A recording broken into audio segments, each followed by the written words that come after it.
Okay, I want to thank everyone who's joining us today. This is Laura Butterfield, the President and CEO of the Fife Milton Edgewood Chamber of Commerce.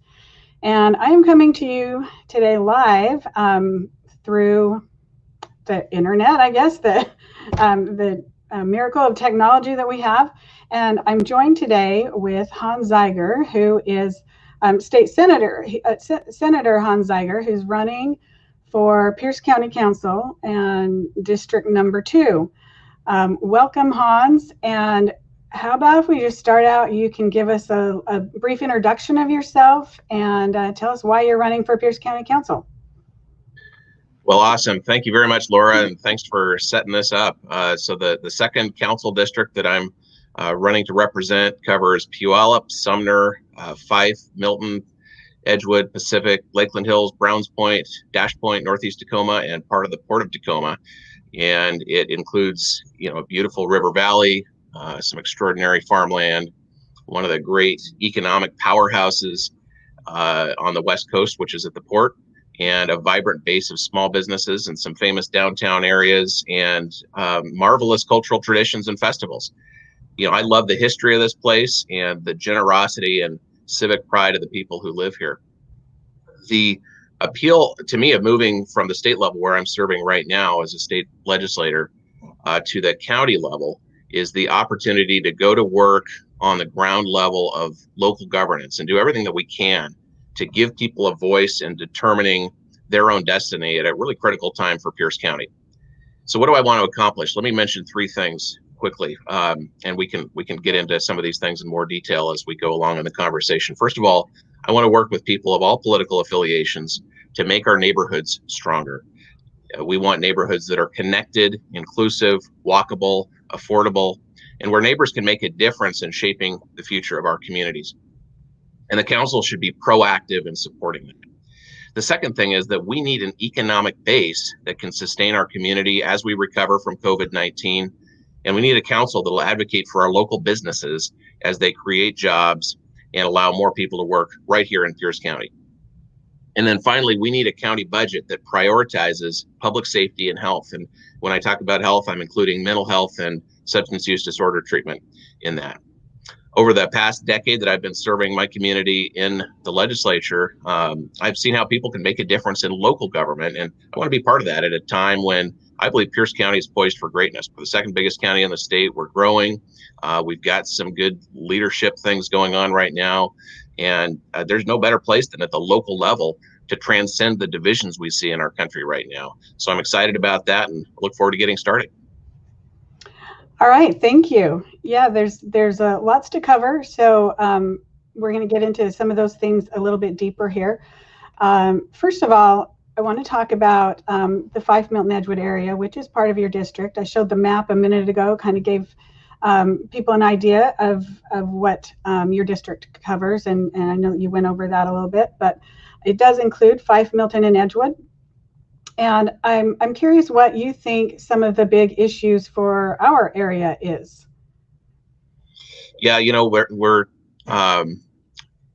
not fully urban, and we're kind of suburban and probably a little bit rural in the district that I'm running to represent.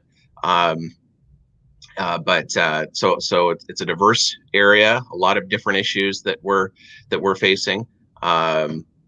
So look, we've got to make sure that we are prioritizing public safety and health in our budget. And again, when I talk about health, I'm talking about mental health and substance use disorder treatment above all, because I think that's an area where we just have so much to catch up on. We've underfunded that both at the state level and the county level for so many years.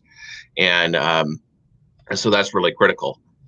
As I talk to people in the community and as I've talked to constituents as a legislator, so often the issue of homelessness comes up, and that ties into these issues of mental health and substance use disorder treatment. We've got to do that right.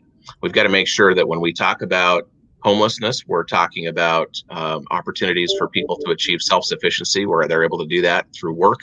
that we are prioritizing diversion, which the county is actually doing very well, but we've got to make sure that continues and that we build on that base so that we can really reduce homelessness. When somebody shows up in our coordinated entry system, we got to do everything we can at that moment to get them the help that they need, whatever that may be, whether that's a month's rent, whether that is help with car repairs, whether that is providing travel to stay with a loved one for a time in some other part of the state or other part of the country. We've got to make sure that, and that's a low cost investment, but it'll help to keep people out of long-term homelessness. And then we also need accountability in our system to make sure that we're not just spending dollars in ways that aren't getting results. We need to make sure that we are getting results when we are making public investments related to homelessness. Yeah, I think you're absolutely spot on there, especially for this area.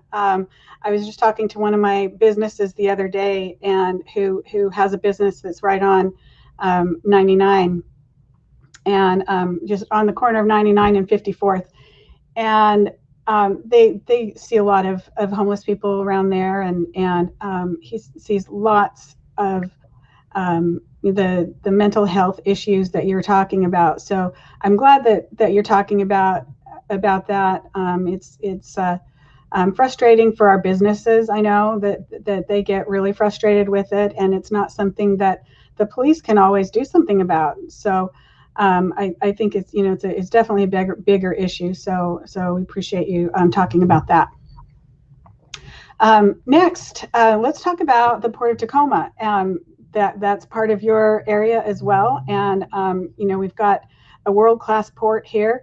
What are some of the issues you see facing the port, and how you can, as a council member, support the port? Yeah, what an incredible jobs base, and one that we ought to continue to grow so that people can have jobs near where they live and not have to commute to King County and places like that as much. We ought to have more jobs here in Pierce County, and the Port of Tacoma is really critical to that. I've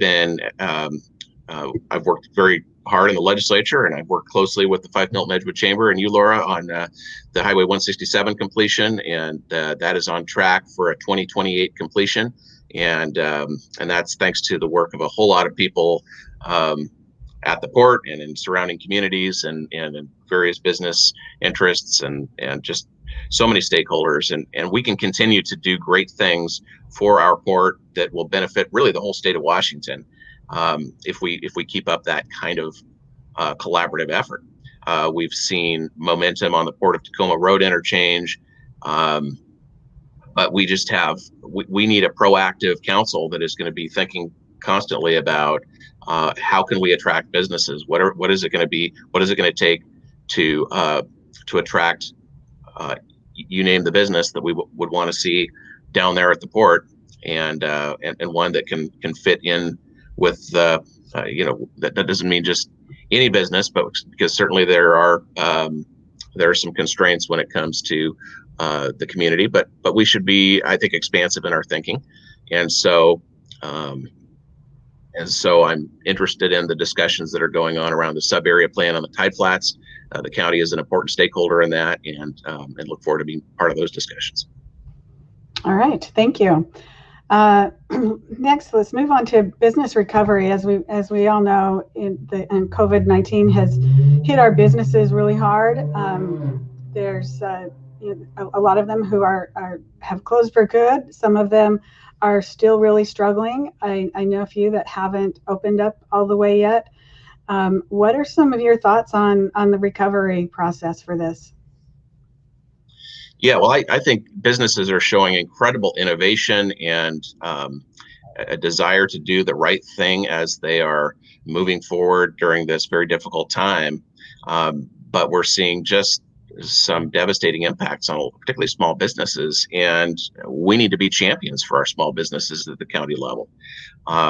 We need to do everything we can to make sure they can open as quickly as possible in a safe way, and make sure that they have the PPE they need, make sure that they have clarity when it comes to policies that are issued, make sure that the legislative body of the county, which is the council, is fully engaged in making policy. with regards to how our businesses can reopen, so that the voice of the public is expressed through that decision-making process. Um, and but I think we can come out of this stronger than ever if we do things right. We can actually be positioned for economic resilience and growth here in Pierce County if we do this in a way that allows our businesses to reopen as much as we possibly can. And that involves working with our chambers, who are such critical advocates for our business and understand that their needs. And so we need to be attuned to that as we make decisions at the county level. Great. Yeah, I completely agree with you there. Our businesses are really important, and we need to work together for that. And I do appreciate the work that the county has done this year. There's several things that they've done to support businesses, and you know, we appreciate that. Let's move on to workforce development. This is a topic that's near and dear to my heart and to the heart of this chamber. We you know, have a good relationship with our school district here, and last year we started a STEAM Career Day, and the Fife High School is building a new STEAM Innovation Center. So there's lots of activity and work going on at the high school level regarding workforce development. How do you see yourself as supporting workforce development and the issues and programs that we have going forward? Yeah, you know, Pierce County, we've got a lot, I think, in place for growing our economy, but that's a critical element that we need to do more of. You know, we look at the educational attainment levels in surrounding counties, and Pierce County is not where it should be when it comes to educational attainment. But there are some. We also need to grow our training for the trades that we want to see grow here in Pierce County. And that includes apprenticeships, that includes our skill centers, that includes programs through our K-12 system, like you're describing, the Fife School District, which is doing such great work in this area. And the county can be a good partner in that. While we are not a school district and we're not you know, a higher education provider, we can certainly partner with those institutions that are doing that. And the county should be encouraging that workforce development pipeline at every turn. So, you know, and I think as we think about how do we spend sound transit dollars that are designated toward education as a possibility, let's think about workforce development as we spend those dollars that the county does have an opportunity to spend. Yeah, thank you very much. Yeah, it's a big big undertaking, workforce development, but there's lots of partners in the county that we can all work together to accomplish that. So thank you for that. Let's move on to transportation. I want to talk about transportation. You mentioned a little earlier 167, which is pretty exciting that work is going on now for that. What other transportation issues do you think that we have and that the county can be of service for? Great. Yeah, you know, we've got to make sure that 167 project is on track. But I think we need to make Pierce County easier to get around, whether it's by car, bus, foot, or bike. And there are three things I really want to get done in transportation at the county level. Number one, complete Canyon Road across the Puyallup River, and do that in a way that respects our valley farmers. So that's going to require a combination of county and state dollars. And so that leads into the second thing that I want to get done, which is to be an advocate for the district that the second council district in the next transportation package. I've got relationships with our state delegation because I've been in the legislature, and I want to work with that delegation to get as much as we possibly can for roads, transit, sidewalks, bike trails, and more. And that includes collaborating with other agencies like Pierce Transit and the Port of Tacoma to secure as many state dollars as possible for things like public transit and freight mobility.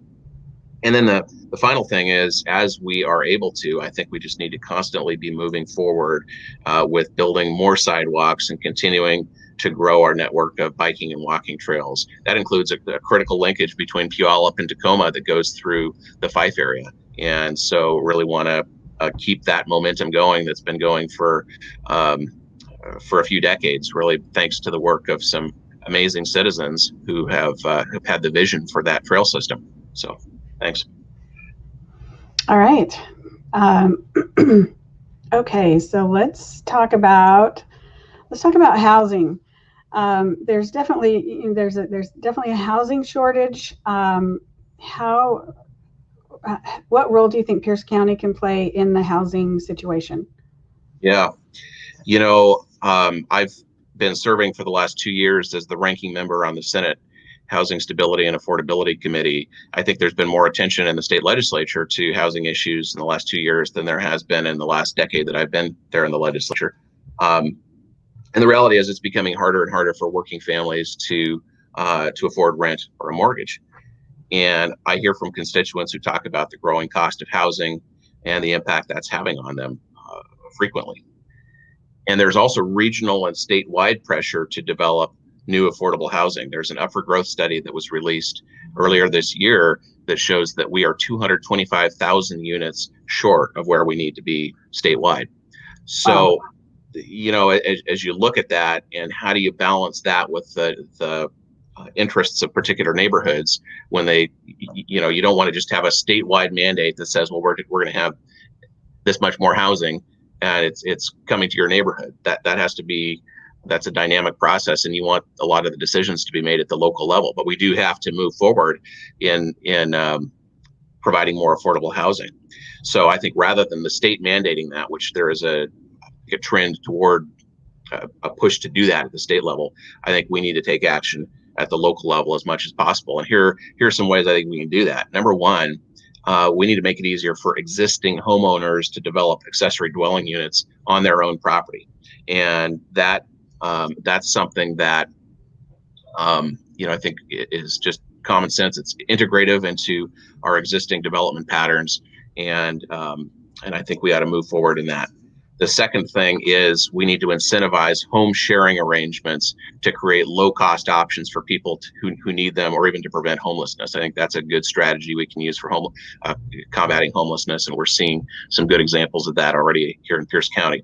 Third, we need to permit new types of housing like tiny houses. I got legislation passed in 2019 with strong bipartisan support to make it easier for local jurisdictions to move forward with tiny houses. And then finally, we need to permit more condominium housing following on last year's condo liability reform, and that will encourage home ownership. Plus, it'll have a smaller footprint for people across a range of incomes. I know that there is a long-term vision for the city of Fife to do a major redevelopment, and I think that could very well include condos. And so let's make it easier to develop that type of housing here in Pierce County. Yeah, those condo reforms that were done were much needed. And you mentioned that there's a housing shortage of about 225 households, and that's statewide. So what do you think it is, Pierce County?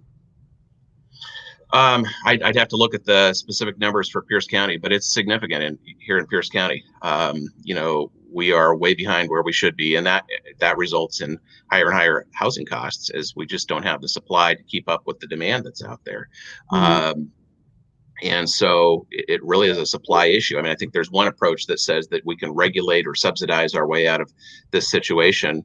And I tend to think that ultimately the market has to decide that, but that's in partnership with our local governments making good policy about these things. Right. Okay. Well, we've made it through my list of topics. I'm wondering if there's anything else that you would like to talk about that I didn't mention, and maybe some final thoughts. Well, I appreciate this venue, and I would just say that as we're coming into the final weeks here before the election, less than a month to go, and people who are watching this are welcome to contact me anytime. My cell number is 253-905-8160. And people can find my website at hanszeiger.com, HANSZEIGER.com, and would welcome conversations with folks anytime on any of the topics we've discussed and any others that may be on people's minds. All right. Well, thank you very much, Hans.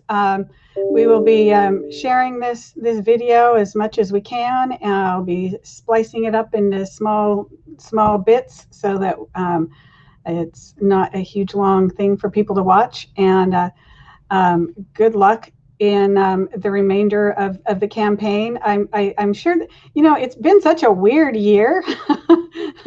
I'm sure that your campaigning this year is just completely different than what you're used to.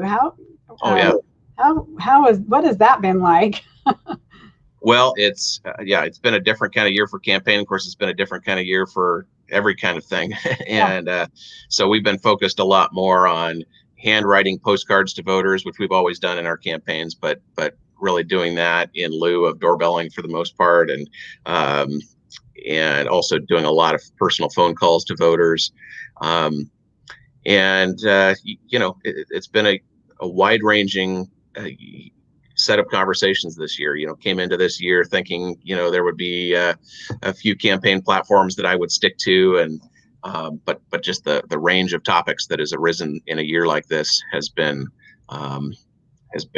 wide, and lots to talk about and lots to do as we get started at the county level. I think we're just blessed to have an incredible community and some really creative, talented and good people who can help us to move on, and we'll get through all that we're going through right now together. And I'm an optimist when it comes to looking to the future. So. Yeah, I am too. Well, thank you, Senator Zeiger, and we hope that that things go well for you. And we've got several more interviews coming up. In fact, today at noon, I'll be interviewing Cindy Jacobson, who is running for the 25th District Legislative Representative. So, yeah, good. So we've got lots to look forward to. And so I'm going to end the broadcast right now and thank everyone who has joined us, and hope that you will share this video with as many people as you can.